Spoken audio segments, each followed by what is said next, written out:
ना डेफिनेशन से स्टार्ट करें। कैपेसिटर है क्या, तो हम लोग कंडेंसर भी, कंडेंस मतलब डेंसिटी बढ़ा के किसी चीज को स्टोर करता है। किसको स्टोर करता है? चार्ज को, इसलिए इसमें डेंसिटी वाला वर्ड यूज किया है ना। तो it is a device which can store large amount of charges, charges को स्टोर करता है, ठीक है, विदाउट चेंजिंग द साइज। ऐसा नहीं कि अपन साइज बड़ा कर लें तो काम हो जाए, अपन चाहते हैं कि कम से कम चीज में ज्यादा से ज्यादा चार्ज स्टोर हो जाए, है ना, और इलेक्ट्रिकल एनर्जी, तो दोनों की दोनों चीजें उसमें स्टोर है। कायदे से देखो तो चार्ज भी स्टोर्ड है और इलेक्ट्रिकल एनर्जी भी स्टोर्ड है। तो ये जो डिवाइस है ना, which can store large amount of charges and electrical energy without increasing the size, तब हम उसको बोलते हैं कैपेसिटर और कंडेंसर, ठीक है। तो इसके बारे में हमने काफी कुछ पढ़ लिया है, आज जस्ट समराइज कर रहे हैं। तो इसके यूजेज कहाँ कहाँ हैं? जनरली कॉमन यूजेज, फैन में, हमारे घर में जो फैन होते हैं सभी में ये लगा रहता है। उसको चलाने के लिए किसी एक पर्टिकुलर, उसमें जब करंट की ज्यादा जरूरत पड़ती है तो उसमें स्टोर रहता है चार्ज, वो काम आता है ना। सिमिलरली जो कैमरास वगैरह होते हैं उसमें फ्लैश में जरूरत पड़ती है, तो कैमरा के अंदर लगा रहेगा फ्लैश में, जो बड़े बड़े कैमरास रहते हैं, ठीक।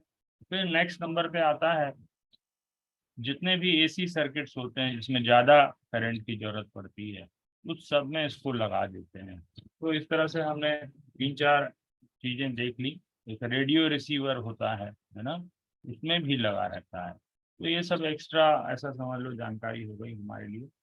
तो अब आता है कि कैपेसिटेंस बढ़ाने के लिए दूसरा टॉपिक, कौन कौन से फैक्टर है जिससे कैपेसिटेंस बढ़ा सकते हैं, है ना? तो ये टॉपिक तो क्लियर हुआ। कैपेसिटर एक डिवाइस है जो कि चार्ज और इलेक्ट्रिकल एनर्जी दोनों को स्टोर करेगा। कहाँ कहाँ यूज होता है? फैंस में, कैमरा में, एसी सर्किट्स, रेडियो रिसीवर, इन सब चीज़ों में यूज होता है। इसमें एक और चीज है जिसको अपन को यहाँ पे डिस्कस करना चाहिए, वो है इसका सिंबल। जनरली जो कॉमन एक्सेप्टेबल सिंबल है वो हम ऐसी दो प्लेट्स लगा देते हैं और उसमें ऐसा बना देते हैं, ये कैपेसिटर का सिंबल है, ठीक।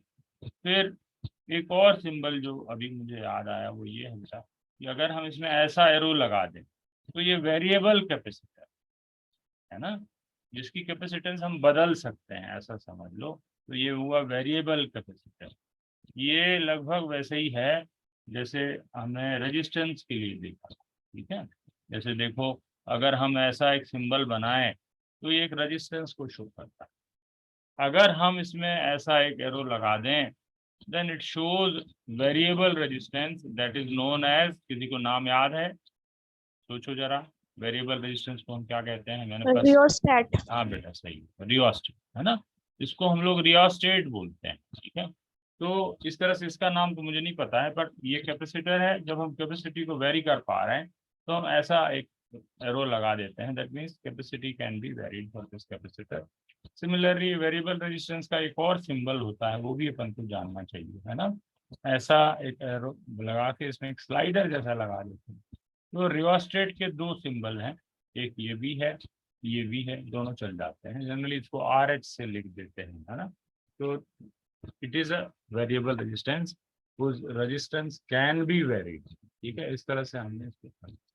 तो चलो अब नेक्स्ट टॉपिक पे आते हैं। नेक्स्ट टॉपिक है फैक्टर्स अफेक्टिंग कैपेसिटेंस। तो किसी कैपेसिटर की कैपेसिटी बढ़ाने के लिए क्या क्या तरीके, बढ़ाने घटाने, आखिर क्या क्या चीजों पर वो डिपेंड करती है उसकी कैपेसिटेंस। तो उसके लिए अब हम लोग दूसरे पे क्या क्या फैक्टर्स हैं, है ना, ये क्वेश्चन पूछा गया है। तो सबसे पहला जो है वो है साइज। साइज जनरली हम बढ़ाना नहीं चाहते हैं, लेकिन अगर बढ़ाएंगे तो कैपेसिटेंस बढ़ेगी, ठीक है। तो capacitance for a capacitor depends on the size. If you increase the size then, अगर हम साइज को इंक्रीज करेंगे तो कैपेसिटेंस का क्या होगा? कैपेसिटेंस भी बढ़ेगी। सी लिख रहा हूँ मैं कैपेसिटेंस को, ठीक है। तो if you are increasing the size then capacitance will increase. ये मान लो कि 3 से 4 नंबर का एक क्वेश्चन है, बोर्ड में आ चुका है पहले भी, रिसेंट में भी आया है कि समराइज करो कि कौन से फैक्टर्स पे कैपेसिटेंस डिपेंड करती है। ठीक। दूसरे नंबर पे रहता है presence of other conductors, presence of other conductors near, जो भी कंडक्टर हमारे पास है या डिवाइस है उसके आसपास दूसरे कौन से कंडक्टर रखे हैं, है ना, उससे भी कैपेसिटेंस डिपेंड करती है, उससे बढ़ती है ना, जो आमतौर पे बढ़ती है, इसको हम लोग समझते हैं कैसे बढ़ती है। मान लो हमारे पास एक सिंपल सी प्लेट है, हम अगर इसको कुछ चार्ज दे रहे हैं इधर से, तो इसके ऊपर थोड़ा सा चार्ज इकट्ठा होगा, इससे ज्यादा चार्ज इसके ऊपर इकट्ठा नहीं होगा, है ना। लेकिन अगर इसके बगल में थोड़ी दूरी पे एक और प्लेट रख दें तो क्या हो, इसको समझते हैं। जैसे देखो मान लो हमने इसको प्लस चार्ज दिया तो यहाँ पे पूरा प्लस चार्ज हमारा इकट्ठा, अब इससे ज्यादा इसके ऊपर नहीं इकट्ठा हो पा रहा। लेकिन जैसे ही बगल में प्लेट रखा, इस प्लस के कारण ये इसके अंदर माइनस इंड्यूस हो जाए, और ये माइनस जो है इसके लेवल को डाउन कर देता है, ऐसा समझ उसको खींच के रखता है, तो थोड़ा चार्ज और चला जाता है। मतलब हुआ क्या, जब इसके बगल में एक ऑर्डिनरी कंडक्टर ले आए तो इसकी कैपेसिटी और बढ़ गई, है ना, थोड़ी सी ज्यादा हो गई, क्योंकि इसके साथ में इंड्यूस्ड माइनस चार्ज उसको अट्रैक्ट करने लगता है और चार्जेस को खींचने लगता है, हम और चार्जेस को अंदर भेजते हैं, है ना। इसको टेक्निकल लैंग्वेज में ऐसे कहते हैं कि जो बगल में कंडक्टर रखेंगे वो पोटेंशियल को डाउन करता है, किसको डाउन कर रहा है, वी को, और जब वी डाउन होगा तो सी का फॉर्मूला होता है क्यू अपॉन वी, तो वी डाउन होगा तो सी फिर बढ़ेगा, है ना। तो कुल मिला के ये समझ लो कि जब भी कोई दूसरा कंडक्टर किसी कंडक्टर के पास में ले आते हैं तो कैपेसिटेंस बढ़ती है ना। अगर वी को पूछें, कभी कभी ऐसे ऑब्जेक्टिव मैंने देखे हैं, तो उससे वी डाउन होता है लेकिन सी क्या होता है, बढ़ता है। तो ये हुआ ठीक। Now we come to the third fact, फिर मीडियम के ऊपर भी डिपेंड करता है ना। तो जब दूसरे डाइलेक्ट्रिक जो हैं वो पास में ले जाते हैं, प्रेजेंस ऑफ अदर मीडियम या डाइलेक्ट्रिक भी बोलते हैं, अदर डाइलेक्ट्रिक मीडियम नियर, जो भी कंडक्टर हमारे पास है उसके आसपास अगर दूसरे डाइलेक्ट्रिक वो ले जाए, है ना, पास में ले आए, तो उससे भी कैपेसिटेंस बढ़ती है। कैसे बढ़ती है अपन उसको भी देखते हैं, है ना, देखते हैं समझते हैं तो क्या हो रहा है उसमें। देखो अब यहाँ पे हमने ये देखा कि अगर हमारे पास जो फॉर्मूला है सी का वो है क्यू अपॉन वी, अगर वी को कैसे भी कम कर लेता है तो सी बढ़ जाए, तो बस उसी का आइडिया अपन लगा रहे हैं, है ना। तो इलेक्ट्रिक फील्ड के लिए किसी भी कंडक्टर के नियर का जो इलेक्ट्रिक फील्ड होता है उसके लिए हमने फर्स्ट चैप्टर में फॉर्मूला पढ़ा है, ऐसा समझ लो उस सब में डाइलेक्ट्रिक कांस्टेंट नीचे आता है, जितने भी फॉर्मूले हैं तुम देखोगे। तो जैसे मान लो हम शीट वाला ही देख लेते हैं, अभी उसको यूज भी करें। तो शीट वाला जो फॉर्मूला होता है वो होता है epsilon not sigma upon epsilon not, दूसरा मीडियम है तो यहाँ पे के आ जाए। तो अब आप देखो कि जब आप के बढ़ाओगे दूसरे मीडियम के लिए तो ई कम होगा, ई कम होगा तो वी भी कम होगा, अभी हम देखेंगे फिर से एक बार और। तो वी कम होगा तो सी क्या होगा, बढ़ेगा। तो जब दूसरा मीडियम पास में ले जाते हैं, तो अगर हम स्टेप बाय स्टेप देखें तो क्या हुआ, जब दूसरा मीडियम ले आए तो हमने के बढ़ा दिया, जब हमने के बढ़ा दिया तो ई क्या हुआ, ई जो है ई कम हो गया, ठीक। जब ई कम हो गया तो वी भी कम हो गया, ठीक। यहाँ तरह से ये जब वी कम हुआ तो फाइनली सी का क्या हुआ, बढ़ गया। ध्यान से देखना, शायद मुझे लगता है मैंने कुछ गलती से कुछ और बोला था, फिर ध्यान से समराइज करते हैं।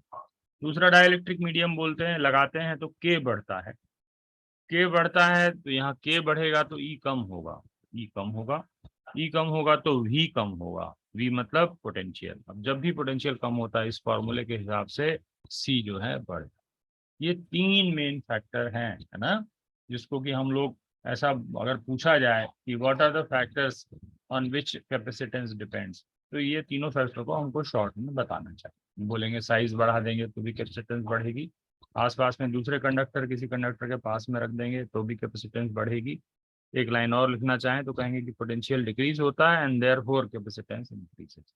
सिमिलरली यहाँ पे फिर से कहेंगे, so whenever we are bringing some other dielectric medium near to the conductor then potential decreases बोल सकते हैं, केवल एक वर्ड में बोलना चाहें यही वाला, तो potential decreases and therefore, है ना, कैपेसिटेंस इंक्रीजेस। बिल्कुल इसी की कॉपी कर लो इसको। तो इस तरह से हमने इसकी समरी बना ली पूरा का पूरा। ठीक है, अब आते हैं हम लोग ये वाला पार्ट और ये वाला पार्ट। ये वाला एक डेरिवेशन है, आमतौर पर इसमें क्वेश्चंस जो है वो रहते हैं कंपटीशन में, अपने यहाँ नहीं आते हैं, है ना। उसको भी करेंगे। डेरिवेशन है और प्रिंसिपल, ठीक है, कि भाई पैरेलल प्लेट कैपेसिटर का प्रिंसिपल जो है वो क्या है, कैसे ये सब चीजें बनी, है ना, अपन उसको देखते हैं। ठीक, तो पैरेलल प्लेट कैपेसिटर का प्रिंसिपल,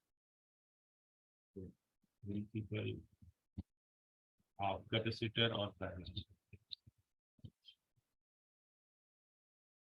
सबसे पहले हम एक प्लेट ले लेंगे, उसको हम कुछ चार्ज दे रहे हैं। ये वही चीज आ गई, पूरा का पूरा कैसे बना कैपेसिटर, उसको पूरा का पूरा हम समझ रहे हैं। ठीक है, तो जब हम उसको कुछ चार्ज देते हैं तो इसके ऊपर चार्ज, मान लो हम प्लस चार्ज दे रहे हैं, तो इधर पूरा का पूरा प्लस हुआ जाता है। ठीक, अब उसके ऊपर उसको नहीं दे पा रहे हैं, तो यहाँ पूरा का पूरा प्लस आ गया। फिर उसके बगल में एक कंडक्टर रख देते हैं और, ठीक, तो पहला पार्ट क्या किया हमने, प्लेस कंडक्टर नियर। सबसे पहला काम हमने बगल में एक और प्लेट रख दी। हमने अभी भी देखा कि जब हम उसको बगल में रखते हैं तो क्या होता है ना, तो ये होता है कि उसकी कैपेसिटी बढ़ जाती होगा। क्या, ये प्लस है, यहाँ पे इंड्यूस हो जाएगा माइनस, अपने आप ही इंड्यूस होता है ना, उसके पास है। अब ये माइनस चार्ज इसको खींचने लगता है और चार्ज को अंदर की ओर, हमने ऐसा बोला था ना, दैट इज वी रिड्यूस हो जाता है, तो कैपेसिटी बढ़ जाती है। पहला पार्ट हमने कर दिया। दूसरा पार्ट, अब जैसे ही हम एक कंडक्टर इसके पास में रखते हैं तो होता क्या है कि जो इसका सामने वाली सरफेस है वहां तो माइनस इंड्यूस हुआ, और उसके पीछे वाली जो सरफेस है वहां पे सिमिलर चार्ज इंड्यूस हुआ, है ना। इस चीज को जरा ध्यान से समझना, इसको हमने इंडक्शन में भी पढ़ा। हम उसको इस तरह से वहां पे इमेजिन किए थे। आप मान लो एक लंबा इस तरह का कंडक्टर ले रहे हैं, और आपने यहाँ पे कोई पॉजिटिवली चार्ज एक कोई चीज लेके गए, और ये चीज अनचार्ज थी। जैसे ही इसके पास लाओगे तो इसके नियर बाई एंड पे यहाँ उल्टे चार्जेस इंड्यूस हो जाते हैं। ये प्लस है तो यहाँ माइनस इंड्यूस हो जाए, है ना। और इसके जो दूर वाले एंड पे हैं वो प्लस 2 हो जाएंगे। मान लो 3 हो रहे हैं तो यहाँ 3 हो जाए। इसी को हमने इंडक्शन बोला। तो यही चीज यहाँ पे हो रही है। जब हम प्लस पास में लेके आए तो इसके नियर बाई एंड पे इसके उल्टे चार्जेस इंड्यूस हो गए, इसके दूर वाले एंड पे सरफेस पे, तो समझो प्लेट के पीछे यहाँ पे प्लस प्लस प्लस। ये इंडक्शन है ना। तो मतलब temporary charging of the conductor when you are placing it near to a charge conductor, that is called induction. तो ये टेम्परेरी चार्ज हो गया। अब क्या करते हैं कि अब देखो ये माइनस वाला चार्ज तो प्लसेस को और खींच रहा है, लेकिन ये प्लस वाले भी थोड़ा थोड़ा असर डाल रहे हैं।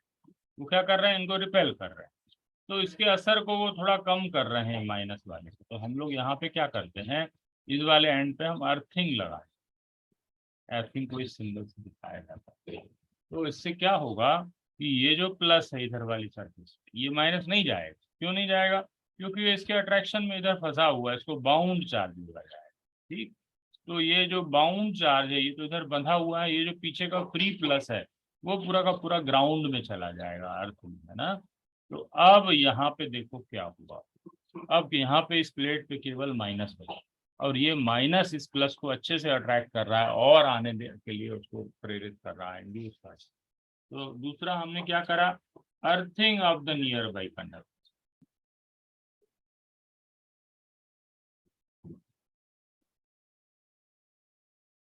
दूसरा पॉइंट, ठीक, तो हमने कैपेसिटी बढ़ाने के लिए फिर से एक आइडिया लगाया कि हम उसकी अर्थिंग कर देते हैं। ठीक, तीसरा आइडिया हमने बताया था वो था बीच में यहाँ पे कोई एक और मीडियम डाइलेक्ट्रिक फिल कर दे। ठीक है, तो वो भी देख लेते हैं। नेक्स्ट है filling of dielectric medium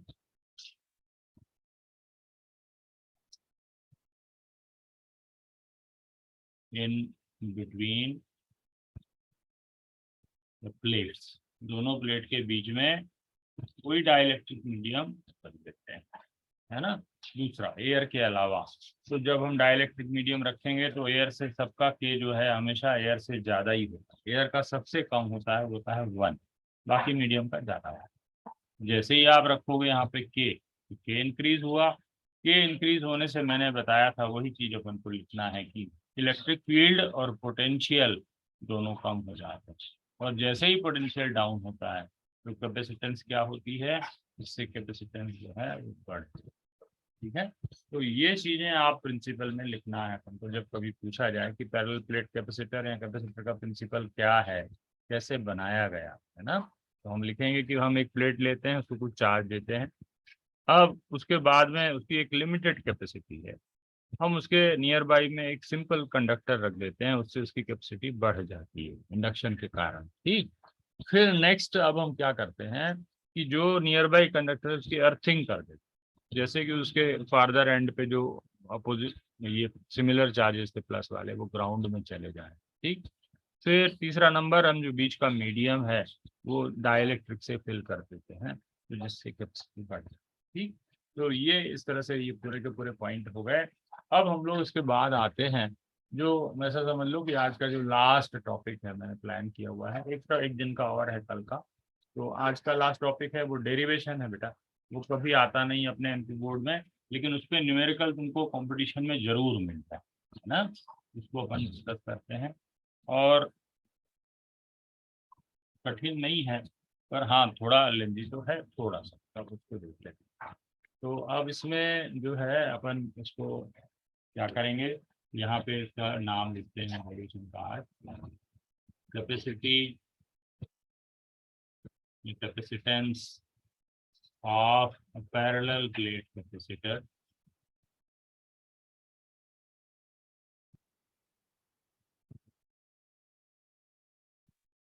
partially filled with a dielectric। ये है आज का टॉपिक, है ना, ये लास्ट टॉपिक समझो आज का। तो ये है क्या, इसमें क्या डेरिवेशन अपन को करना है, इसमें डेरिवेशन अपन को ये करना है कि एक कैपेसिटर है, इसका जो मेन डेरिवेशन जो पूछा जाता है वो मैंने बता दिया था पहले ही आपको, इसमें बीच में एयर रखी, ठीक है। तो ये इसका जो फॉर्मूला है कैपेसिटेंस का वो होता है epsilon not A upon D. A मतलब एरिया ऑफ प्लेट्स, डी मतलब डिस्टेंस बिटवीन द प्लेट्स, और epsilon not permittivity of air. अब इसमें अगर थोड़ा सा एक पट्टी डाल दें, जिसको हम पार्शियली बोल रहे हैं, है ना, बीच में कोई भी डाइलेक्ट्रिक की, यहाँ से लेकर मान लो यहाँ तक, यहाँ पे कोई डाइलेक्ट्रिक थोड़ा सा फिल कर देते हैं पूरा, तो हम पहले पार्शियल के लिए करेंगे फिर उसको एक्सटेंड कर लिया जाता है तो दूसरा डेराइव। तब क्या होगा, कैपेसिटेंस का फॉर्मूला है ना, ये पट्टी की थिकनेस को हम बाद में टी ले लेंगे, टोटल था डी, और ये थोड़ी सी पट्टी जो है उसकी डाइलेक्ट्रिक स्लैब बोला जाता है ना, उसको हम बोलेंगे डाइलेक्ट्रिक स्लैब की थिकनेस है टी। तब उसके लिए हमको फॉर्मूला डेराइव करना है, ये है सिचुएशन, है ना। तो इसमें ऐसा समझ लो कि क्या क्या चीजें लगने वाली हैं पुरानी कुछ चैप्टर 1 की, वो सब अपन जस्ट रिकॉल कर लेते हैं। सबसे पहले तो दो अगर पैरेलल प्लेट्स हैं तो उनके बीच का यहाँ का इलेक्ट्रिक फील्ड ई जो होता है वो होता है सिग्मा अपॉन इप्सिलॉन नॉट के। कोई मीडियम अगर के है तो के, नहीं है तो के को 1 पर। ठीक, सिग्मा क्या है, सरफेस चार्ज डेंसिटी, उसको क्यू अपॉन ए लिखा जाए, तो ये बना फॉर्मूला। इस फॉर्मूले की हमको जरूरत पड़ने वाली है अभी, ये और ये। पहला तो यहाँ का इलेक्ट्रिक फील्ड दो प्लेटों के बीच का, इसकी जरूरत पड़ेगी। फिर वी की जरूरत पड़ेगी, वी और ई में रिलेशन अभी हमने कल परसों भी देखा था, वी की रिलेशन होती है V is equal to E into D, या E is equal to V upon. तो यहाँ पे कितना पोटेंशियल ड्रॉप हो रहा है वो निकालने के लिए इस फॉर्मूले की जरूरत पड़ेगी, और सबसे लास्ट में हमको इस फॉर्मूले की जरूरत पड़ेगी, सी इज इक्वल टू 0। ये पुराने सब चीजें हैं, अपन ने रिकॉल कर लिया। E is the electric field between two plates, charged plates। इसका फॉर्मूला है E is equal to sigma epsilon not K, और A भी है साथ में, A क्या आ गया, Q अपॉन A कर दिया तो यहाँ पे Q आ। ठीक, ये फॉर्मूला ऐसा समझ लो कि आप डायरेक्ट चाहे तो ये ले लो या लिखेंगे अभी पूरा का पूरा। चलो स्टार्ट करें, है ना। तो सबसे पहले तो अपन एक डायग्राम बना लेते हैं और उसको पूरा डिस्क्राइब करना चाहिए, है ना, कि हमने एक प्लेट पैरेलल प्लेट कैपेसिटर ले लिया है जिसमें ए क्या है, एरिया ऑफ प्लेट्स है, ठीक। इधर जनरली प्लस रहेगा, क्यू चार्ज है इधर, इसको क्यू चार्ज दिया, और इधर माइनस रहेगा, और ये वाली प्लेट की अर्थिंग की जाएगी। इन प्लेट्स के बीच की दूरी कितनी है, डी, ठीक। D is equal to distance between plates, distance between plates, ठीक। फिर नेक्स्ट और क्या लगेगा, टी लगेगा, T is equal to thickness of dielectric slab placed between plates. ये सब चीजों को हमने बता दिया, सिंबल के हिसाब से दिखा दिया, ठीक।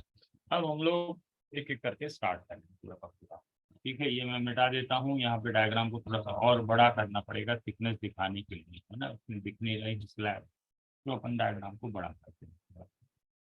ये यहाँ से लेकर यहाँ तक इसको हमने दिखा दिया टी, इसको हमने डाइलेक्ट्रिक दिखा दिया, ठीक। इसको के अभी ये भी लिखना पड़ेगा, ये है क्यू, ये है दूसरी प्लेट, यहाँ से लेकर यहाँ तक की जो डिस्टेंस है ना, वो कितनी है, वो है डी, प्लेट जो प्लेटों के बीच में, ठीक। के क्या है, के dielectric constant of the material slab, dielectric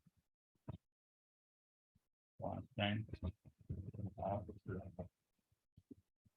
ये अपन ने पूरा कर, अब एक एक करके सब लिखेंगे। पहले तो बीच का फील्ड निकाल, ठीक।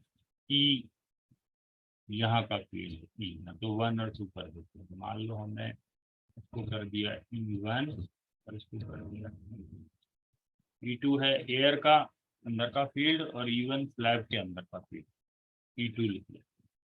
इलेक्ट्रिक फील्ड इन एयर,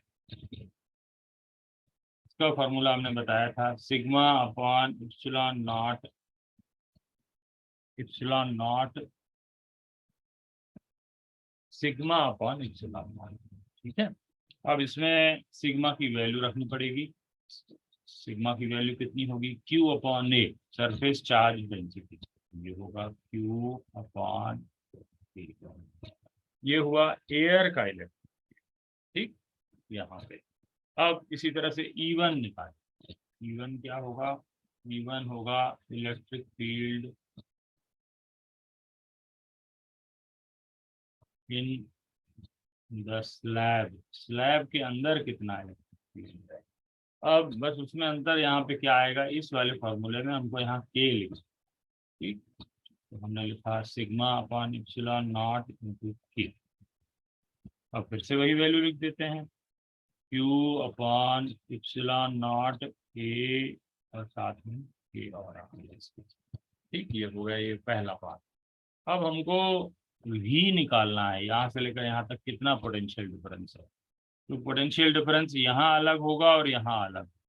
उसके लिए फॉर्मूला कौन सा है, मैंने बताया था, V इज इक्वल टू होता है E इंटू डिस्टेंस, जो भी डिस्टेंस है उससे मल्टीप्लाई कर दोगे E में, तो V निकल आता है। तो हमको V निकालना पड़ेगा, ठीक। तो V1 और V2 दोनों निकालना पड़ेगा। V1 क्या, V1 है स्लैब के एंड्स पे इलेक्ट्रिक फील्ड, वो सॉरी पोटेंशियल है ना, तो potential at the ends of slab is equal to E1 into उसकी स्लैब की थिकनेस T। E1 की वैल्यू निकाल चुके हैं, E1 की वैल्यू क्या हो गया, Q upon epsilon not A के इंटू टी। V2 क्या है, यहाँ पे पोटेंशियल डिफरेंस एयर के एंड है ना, potential difference at the ends of air portion, जो बीच वाला एयर वाला पोर्शन है वहां पे कितना है।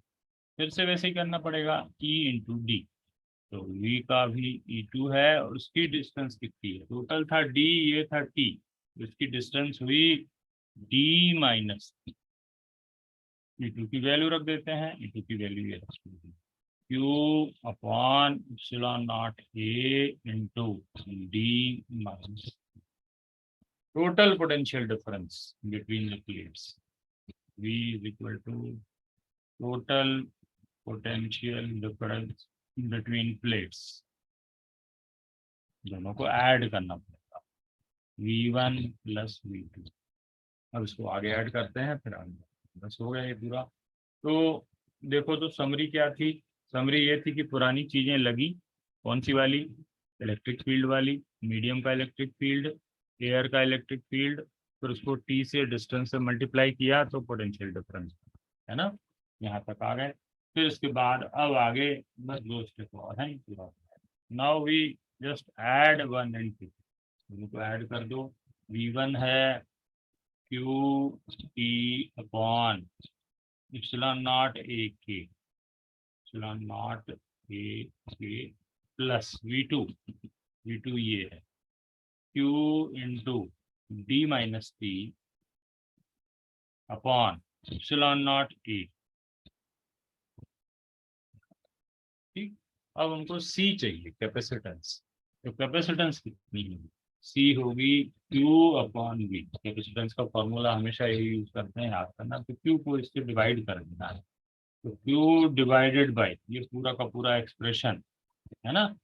तो क्या है ये एक्सप्रेशन? ये है Q T, कुछ कॉमन बाद में ले लेंगे, एप्सिलॉन नॉट ए के plus Q D minus T upon epsilon not a. ठीक, अब इसके बाद अब क्या करेंगे नेक्स्ट? पहले तो Q ऊपर नीचे से कट जाएगा, नीचे से कॉमन निकलेगा, ऊपर से दिया हुआ है वो कटेगा, और बचेगा कुछ कॉमन और निकल रहा है वो भी निकाल। क्या बचा? 1। Q काट दिया हमने पूरा, ठीक है, ध्यान से देखना। अब यहाँ पे नीचे से भी कुछ कॉमन निकल रहा है, एप्सिलॉन नॉट ए, यहाँ पे निकाल लो एप्सिलॉन नॉट ए। यहाँ बचा T अपॉन के प्लस डी माइनस टी। अब इसको अपन को पूरा का पूरा इसको हम पलटा के इसके अपॉन में लिख सकते हैं, ठीक है।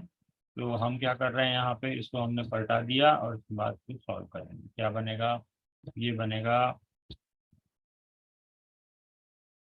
Epsilon not A upon 1 divided by, इसको नीचे ही रहने देते हैं, टी अपॉन के प्लस डी माइनस टी। ये पूरा क्वेश्चन बना। Epsilon not A upon T upon के प्लस डी माइनस टी, ये फाइनल फॉर्मूला है ना। ये याद रखने में आसान किस तरह से हो जाता है, अगर हम ये पुराने फॉर्मूले से देखें पैरेलल प्लेट कैपेसिटर का, तो पुराना जो फॉर्मूला था सिंपल वाला, वो था epsilon not A upon D. ठीक है, उससे इसको कंपेयर करते हैं। सबसे पहले तो ऐसा समझ लो कि टी लिखना है, अपॉन में उसका डाइलेक्ट्रिक कांस्टेंट लिखना है।